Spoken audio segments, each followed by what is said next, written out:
ಎಲ್ಲರಿಗೂ ನಮಸ್ತೆ. ದುರ್ಗಾ ವಿಶ್ವಲಾಗ್ಗೆ ನಿಮ್ಮೆಲ್ಲರಿಗೂ ಸ್ವಾಗತ. ನಾನಿವತ್ತು ಶೇರ್ ಮಾಡ್ತಾ ಇರುವಂಥ recipe chicken green chilli recipe share ಮಾಡ್ತಾ ಇದ್ದೀನಿ. ಅದಕ್ಕೆ ಬೇಳೆ ಕೂಡ ಹಾಕ್ಕೊಂಡಿದ್ದೀನಿ. ಇದಕ್ಕೆ ಏನು ಬೇಕೋ ನೋಡ್ಕೊಂಡು ಬರೋಣ ಬನ್ನಿ.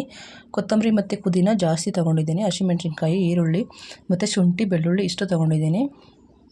ಇದರ ಜೊತೆಗೆ ಚಿಕನ್ ತೊಗೊಂಡಿದ್ದೀನಿ. 1 kg ಅಷ್ಟು ಚಿಕನ್ನ ವಾಶ್ ಮಾಡಿ ಇಟ್ಕೊಂಡಿದ್ದೀನಿ. ಮತ್ತು ಇದ್ಕಿದ ಬೇಳೆ ಹಾಕಿ ಮಾಡ್ಕೊತಿರೋದ್ರಿಂದ ಇದ್ಕಿದ ಬೇಳೆ ತೊಗೊಂಡಿದ್ದೀನಿ.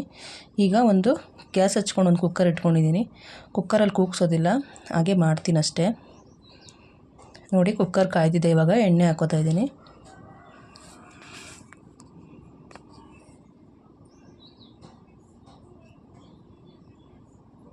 ಎಣ್ಣೆ ಕಾಯ್ದಿದೆ. ಇವಾಗ ಒಂದು ಅರ್ಧ ಈರುಳ್ಳಿ ಹಾಕೋತಾ ಇದ್ದೀನಿ. ಈರುಳ್ಳಿನ ರುಬ್ಬಕ್ಕೂ ಕೂಡ ಹಾಕ್ಕೊಳ್ಳೋದ್ರಿಂದ ಸ್ವಲ್ಪ ಈರುಳ್ಳಿ ಹಾಕೋತಾ ಇದ್ದೀನಿ.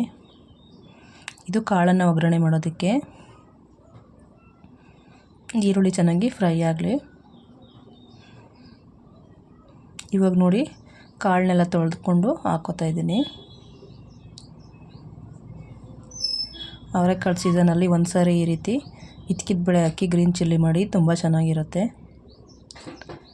ನೋಡಿ, ಕಾಳನ್ನೆಲ್ಲ ಸ್ವಲ್ಪ ಹಸಿ ವಾಸನೆ ಹೋಗೋವರೆಗೂ ಕಾಳನ್ನೆಲ್ಲ ಎಣ್ಣೆಯಲ್ಲಿ ಫ್ರೈ ಮಾಡ್ಕೊತಾ ಇದ್ದೀನಿ. ಈಗ ಒಂದು ಮಿಕ್ಸಿ ಜಾರ್ ತೊಗೊಂಡು ಅದಕ್ಕೆ ಮೆಣಸು ಹಾಕೋತಾ ಇದ್ದೀನಿ. ಒಂದು ಮಸಾಲೆ ರೆಡಿ ಮಾಡ್ಕೋಬೇಕು. ಅದಕ್ಕೆ ಫ್ರೈ ಆಗಿರೋದ್ರಿಂದ ಮೆಣಸನ್ನು ಸ್ವಲ್ಪ ಜಾಸ್ತಿನೇ ಹಾಕೋತಾ ಇದ್ದೀನಿ. ಶುಂಠಿ ಮತ್ತು ಬೆಳ್ಳುಳ್ಳಿ, ಅದ್ರ ಜೊತೆಗೆ ಒಂದು ಈರುಳ್ಳಿ ಕಟ್ ಮಾಡಿ ಹಾಕೋತಾ ಇದ್ದೀನಿ. ಹಸಿಮೆಣಸಿನ್ಕಾಯಿ ಖಾರಕ್ಕೆ ನೋಡಿಕೊಂಡು ಹಾಕೋಬೇಕು. ಮತ್ತು ಪುದೀನ ಕೊತ್ತಂಬರಿ ಸ್ವಲ್ಪ ಜಾಸ್ತಿನೇ ಬಳಸ್ತಾ ಇದ್ದೀನಿ. ರೆಸಿಪಿ ಗ್ರೀನಾಗಿ ಬರಬೇಕು ಅಂದರೆ ಸ್ವಲ್ಪ ಜಾಸ್ತಿನೇ ಹಾಕ್ಕೋಬೇಕು ಪುದೀನ ಕೊತ್ತಂಬರಿನ. ನೋಡಿ, ಇವಾಗ ರುಬ್ಕೊಂಡು ಬಂದಿದ್ದೀನಿ. ಅದನ್ನು ಈ ತೊಳೆದಿಟ್ಕೊಂಡಿರೋ ಚಿಕನ್ಗೆಲ್ಲನೂ ಈ ರೀತಿ ಮಿಕ್ಸ್ ಮಾಡಿ, ರುಬ್ಕೊಂಡಿರೋ ಮಸಾಲನ್ನೆಲ್ಲ ಮಿಕ್ಸ್ ಮಾಡಿ ಒಂದು 10 ನಿಮಿಷ ಅದನ್ನು ನೆನೆಯೋದಕ್ಕೆ ಬಿಡ್ತೀನಿ. ಈ ರೀತಿ ಮಸಾಲಿನಲ್ಲಿ ಚಿಕನ್ ನೆನೆಸೋದ್ರಿಂದ ತುಂಬ ಟೇಸ್ಟಾಗುತ್ತೆ ರೆಸಿಪಿ ಇದು. ಇದ್ರ ಜೊತೆಗೆ ಮೊಸರು ಹಾಕಿದ್ರೂ ಕೂಡ ತುಂಬ ಚೆನ್ನಾಗಿರುತ್ತೆ. ನೋಡಿ, ಇವಾಗ ಕಲಸಿಟ್ಟಿದ್ದೀನಿ. ಆಲ್ರೆಡಿ ಬೇಯಕ್ಕಿಟ್ಟಿದ್ವಲ್ಲ ಕಾಳು, ಎಲ್ಲ ಚೆನ್ನಾಗಿ ನೀರು ಸುಂಟ್ಕೊಂಡು ಹಸಿ ವಾಸನೆ ಎಲ್ಲ ಹೋಗಿದೆ. ಈಗ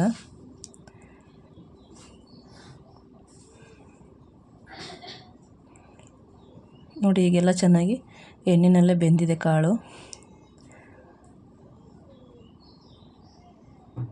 ಒಂದು 10 ನಿಮಿಷ ನೆನೆಸಿದ್ದೀವಿ ಆ ಚಿಕನನ್ನು.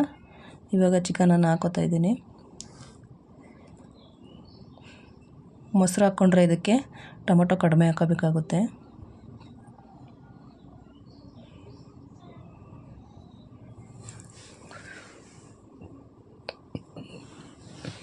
ಇದಕ್ಕೆ 1 ಸ್ಪೂನ್ ಅರಿಶಿನ ಪುಡಿ ಹಾಕ್ತಾಯಿದ್ದೀನಿ. ಚೆನ್ನಾಗಿ ಇದೆಲ್ಲ ಅರಿಶಿನ ಪುಡಿನಲ್ಲಿ ಚೆನ್ನಾಗಿ ಅರಿಶಿನ ಪುಡಿ ಹಿಡಿಬೇಕು. ಇದಕ್ಕೆ ಹೊಲಸೆಲ್ಲ ಹೋಗಬೇಕು ಚಿಕನ್ನಲ್ಲಿರೋದು ಅಂದರೆ ಅರಿಶಿನ ಪುಡಿ ಹಾಕೋಬೇಕು. ಅದ್ರ ಜೊತೆಗೆ ಉಪ್ಪು ಕೂಡ ಹಾಕೋತಾ ಇದ್ದೀನಿ. ಚೆನ್ನಾಗಿ ಉಪ್ಪು ಹಿಡೀಲಿ ಚಿಕನ್ನೆಲ್ಲನೂ. ಕಾಳಿಗೆ ಉಪ್ಪೆಲ್ಲ ಹಾಕಿರೋದ್ರಿಲ್ಲ ನಾನು. ಒಂದೇ ಸರಿ ಚಿಕನ್ಗೆ ಉಪ್ಪು ಹಾಕೋತಾ ಇದ್ದೀನಿ. ಈಗ ಚೆನ್ನಾಗಿ ಒಂದು ಸಾರಿ ಮಿಕ್ಸ್ ಮಾಡೋಣ.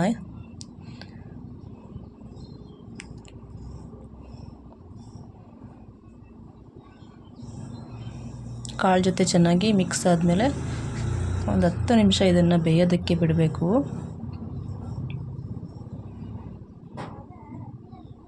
ಒಂದು 10 ನಿಮಿಷ ಬೇಯೋದಕ್ಕೆ ಬಿಟ್ಟಿದ್ದೀನಿ. ಇದಕ್ಕೆ ಮಸಾಲೆ ರುಬ್ಕೊಳ್ಳೋಣ. ಅದೇ ಜಾರ್ ತೊಗೊಂಡಿದ್ದೀನಿ. ಅದ್ರ ಜೊತೆಗೆ ಟೊಮೊಟೊ, ಒಂದು 3 ಟೊಮೊಟೊ ಹಾಕ್ಕೊಂಡಿದ್ದೀನಿ. ಒಂದು ಸ್ವಲ್ಪ ತೆಂಗಿನಕಾಯಿ ಹಾಕ್ಕೊಂಡಿದ್ದೀನಿ.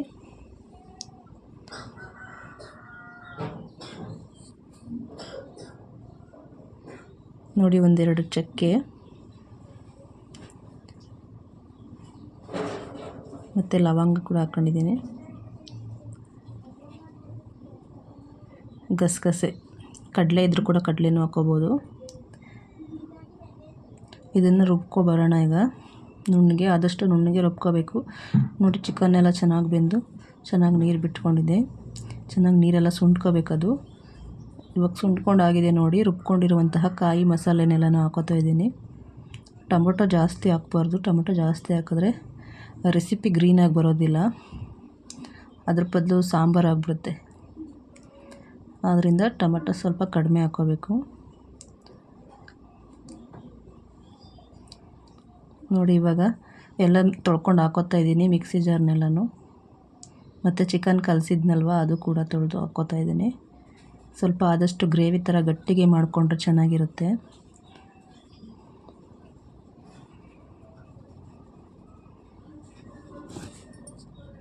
ಒಂದು 10 ನಿಮಿಷ ಬೆಂದಾದಮೇಲೆ ನೋಡಿ ಬಿಸಿ ಬಿಸಿ ಮುದ್ದೆ ಜೊತೆಲಿ ಚಿಕನ್ ಗ್ರೀನ್ ಚಿಲ್ಲಿ ರೆಡಿಯಾಗಿದೆ. ಯಾರಿಗೆಲ್ಲ ಈ ರೆಸಿಪಿ ಇಷ್ಟ ಆಯಿತು ಪ್ಲೀಸ್ ಲೈಕ್ ಮಾಡಿ, ಶೇರ್ ಮಾಡಿ, ಕಮೆಂಟ್ ಮಾಡಿ. ಯಾರೆಲ್ಲ ನಮ್ಮ ಚಾನಲ್ ಸಬ್ಸ್ಕ್ರೈಬ್ ಮಾಡ್ಕೊಂಡಿಲ್ಲ ಸಬ್ಸ್ಕ್ರೈಬ್ ಮಾಡಿ. ಇದಾಗಿತ್ತು ಫ್ರೆಂಡ್ ಇವತ್ತಿನ recipe. Thank you for watching.